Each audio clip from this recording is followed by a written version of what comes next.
വ്യവസായി doctor Roy C ജിയുടെ മരണത്തിലെ ദുരൂഹത മാറ്റാനുള്ള പോസ്റ്റ്മോർട്ടം അവിടെ ആരംഭിച്ചു എന്നാണ് നമുക്ക് ലഭിക്കുന്ന വിവരം. ശ്രീനാഥ് ചന്ദ്രൻ ബംഗളൂരിൽ നിന്ന് ചേരുന്നു. ശ്രീനാഥ്, വിശദാംശങ്ങൾ.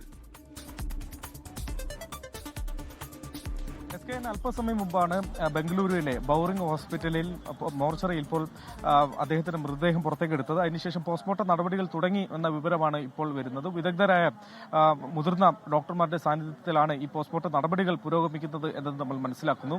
കോൺഫിഡന്റ് ഗ്രൂപ്പിന്റെ കുടുംബത്തിന്റെ ഭാഗത്തുനിന്ന് ചില പ്രതിനിധികൾ ഇപ്പോൾ ഈ ആശുപത്രിക്കകത്ത് മോർച്ചറിക്കകത്ത് ഉണ്ട് എന്നതും നമ്മൾ മനസ്സിലാക്കുന്നുണ്ട്. ഒപ്പം തന്നെ പോലീസ് ഉദ്യോഗസ്ഥർ ഇവിടെയുണ്ട്. ഏതായാലും ഈ കേസ് ഇതിനോടകം തന്നെ CID ക്രൈം ഇൻവെസ്റ്റിഗേഷൻ ഡിപ്പാർട്ട്മെന്റ് ഏറ്റെടുക്കുകയും അവർ നടപടിക്രമങ്ങളുമായി മുന്നോട്ട് പോവുകയുമാണ്. മാത്രമല്ല, ഇതുമായി ബന്ധപ്പെട്ട് പ്രാഥമികമായി കോൺഫിഡന്റ് ഗ്രൂപ്പിന്റെ ഭാഗത്തു നിന്ന് നൽകിയ ഒരു പരാതിയുടെ പകർപ്പും നമുക്ക് കിട്ടിയിട്ടുണ്ട്. 5 പേജുള്ള പരാതിയിൽ ഈ സംഭവവുമായി ബന്ധപ്പെട്ട് വിശദമായ അന്വേഷണം വേണം എന്നതാണ് ആവശ്യപ്പെടുന്നത്. ഒപ്പം തന്നെ കുടുംബാംഗങ്ങളുടെ മൊഴി ഇതിനോടകം പോലീസ് രേഖപ്പെടുത്തുകയാണ്. ഹലസൂരിയിൽ വെച്ചാണ്, ഒരു ഹോട്ടലിൽ വെച്ചാണ് ഇപ്പോൾ കുടുംബാംഗങ്ങളുടെ മൊഴി പോലീസ് രേഖപ്പെടുത്തുന്നത്. നേരത്തെ ഇന്ന് രാവിലെ ഡോക്ടർ റോയിയുടെ സഹോദരൻ ബംഗളൂരുവിലേക്ക് എത്തുകയും വിമാനത്താവളത്തിൽ നിന്ന് നേരിട്ട് ആശുപത്രിയിലേക്ക് വരികയായിരുന്നു. അവിടെ നിന്ന് അദ്ദേഹം ഇപ്പോൾ കുടുംബാംഗങ്ങളോടൊപ്പം ചേരാൻ വേണ്ടി പോയിട്ടുണ്ട്.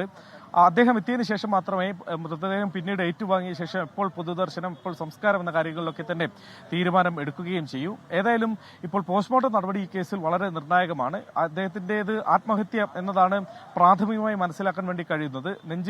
കസേരയിലിരുന്ന് നെഞ്ചിലേക്ക് വെടിയുതിർത്തു എന്നതാണ് ഇതുവരെ വന്നിട്ടുള്ള വിവരം. അതൊക്കെ സ്ഥിരീകരിക്കാൻ കൂടി ഈ വിവരങ്ങൾ വളരെ നിർണായകമാണ്.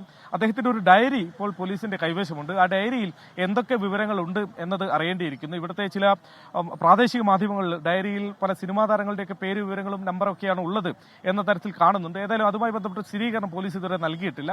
അത് അറിയേണ്ടിയിരിക്കുന്നു. മാത്രമല്ല, അദ്ദേഹത്തിന്റെ 2 മൊബൈൽ ഫോണുകൾ അത് പോലീസിന്റെ കൈവശമുണ്ട്. അത് ലോക്ക് ചെയ്ത അവസ്ഥയിലാണ്. അതിൽ നിന്ന് കൂടുതൽ വിവരങ്ങൾ അറിയണമെങ്കിൽ അത് ഫോൺ തുറക്കാനുള്ള ഒരു സൗകര്യം ചെയ്യണം. അതിനുള്ള നടപടികളിലേക്ക് കൂടി പോലീസ് കടന്നിട്ടുണ്ട്. ആദായനികുതി വകുപ്പ് ഉദ്യോഗസ്ഥർ ഇപ്പോഴും ബംഗളൂരുവിൽ തന്നെയുണ്ട്. അവരുടെ മൊഴിയും പോലീസ് രേഖപ്പെടുത്തുന്നു എന്നത് കൂടി അറിയുന്നു. അങ്ങനെ വിവിധ തലത്തിലുള്ള അന്വേഷണം ഈ ഘട്ടത്തിൽ പുരോഗമിക്കുന്നുണ്ട്. ഇന്നിപ്പോൾ കോൺഫിഡന്റ് ഗ്രൂപ്പിന്റെ ഓഫീസിൽ ഏതെങ്കിലും തരത്തിലൊരു പരിശോധന ഇപ്പോൾ ഏതായാലും നടക്കുന്നില്ല. ഒരുപക്ഷെ ഇന്ന് പോലീസ് സംഘം ഒരു വട്ടം കൂടി അങ്ങോട്ടേക്ക് എത്തും എന്നത് അറിയുന്നു. അദ്ദേഹത്തിന്റെ ചേംബർ, ഡോക്ടർ റോയിയുടെ ചേംബർ ഇപ്പോൾ സീൽ ചെയ്ത അവസ്ഥയിലാണ്. അവിടെ ഇന്നിപ്പോൾ പരിശോധനകൾ നടക്കാനുള്ള സാധ്യതയുണ്ട്. ഇന്നലെ തന്നെ ബാലിസ്റ്റിക് വിദഗ്ധരടക്കമുള്ള സംഘം അവിടെ പരിശോധന നടത്തിയിരുന്നു.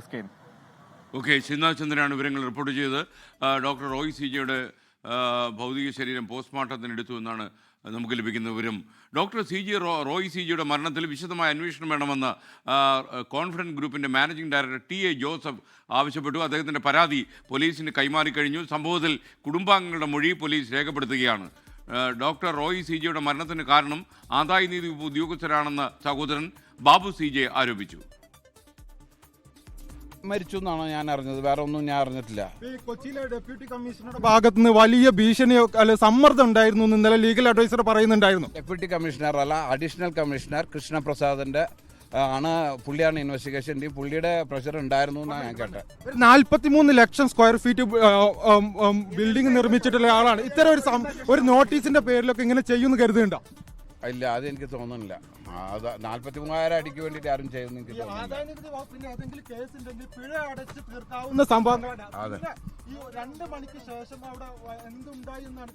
അല്ല, അറിയില്ല. ഞാൻ പോയാലേ എനിക്ക് അറിയുള്ളൂ.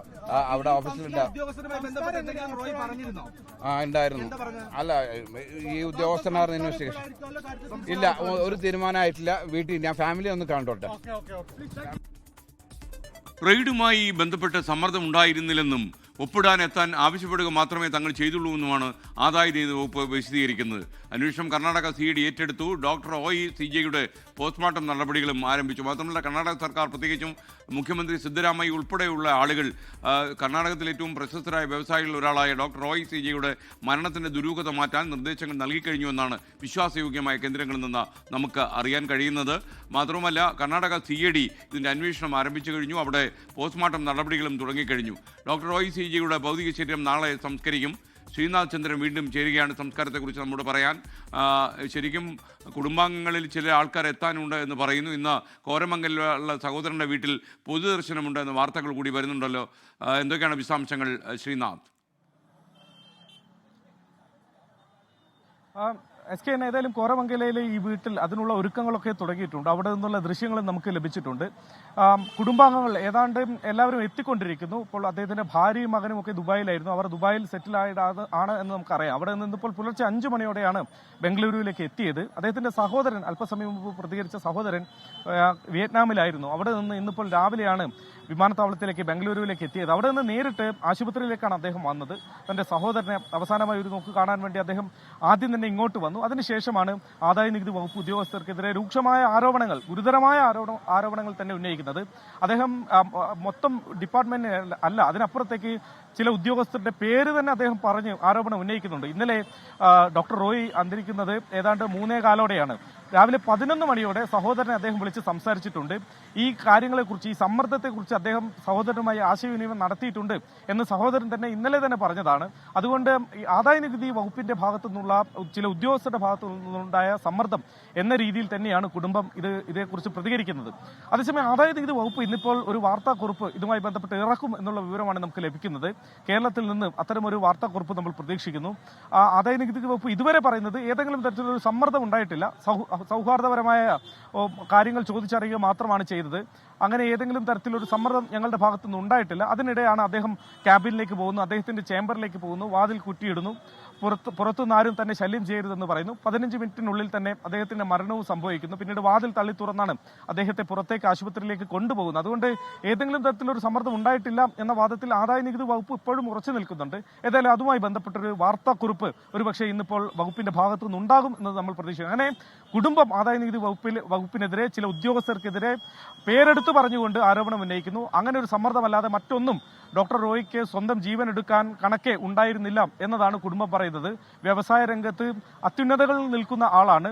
ജീവിതത്തിൽ വളരെ സക്സസ്ഫുള്ളായി മുന്നോട്ട് പോകുന്ന ആളാണ്. 36-ാം വയസ്സിൽ ഒരു കടവുമില്ലാതെ ഒരു വിമാനം വാങ്ങാൻ കെൽപ്പുണ്ടായ ആളാണ്. അദ്ദേഹം വ്യവസായ സാമ്രാജ്യത്തിന്റെ പടികൾ ഓരോന്നായി ചവിട്ടിക്കടന്ന് ഇനി എന്തെങ്കിലും ജീവിതത്തിൽ നേടാനുണ്ടോ എന്ന ചോദ്യത്തിൽ ഇനി ഒന്നും തനിക്ക് ബാക്കിയില്ല, തന്റെ ആഗ്രഹങ്ങളെല്ലാം ഇതിനോടകം തന്നെ താൻ പൂർത്തീകരിച്ചിട്ടുണ്ട് എന്ന് പറയാനുള്ള ആത്മവിശ്വാസമുള്ള ഒരു വ്യക്തിയാണ്. അങ്ങനെ ഒരാൾ, ഒരു രൂപ പോലും കടമില്ലാത്ത, ബാധ്യതകളില്ലാത്ത ഒരാൾ എങ്ങനെയാണ്, കുടുംബജീവിതത്തിൽ എന്തെങ്കിലും പ്രശ്നമുള്ളതായിട്ട് പോലും അറിയില്ല, അങ്ങനെ ഒരാൾ എങ്ങനെയാണ് പെട്ടെന്ന് ഒരു ജീവൻ എടുക്കുന്നത്? എന്തായിരുന്നു അത്ര വലിയ സമ്മർദ്ദം എന്ന കാര്യം അറിയേണ്ടതുണ്ട്. ഏതായാലും ആദായ നികുതി വകുപ്പിനെതിരെ തന്നെ ആരോപണം കുടുംബം ഘടിപ്പിക്കുന്നു.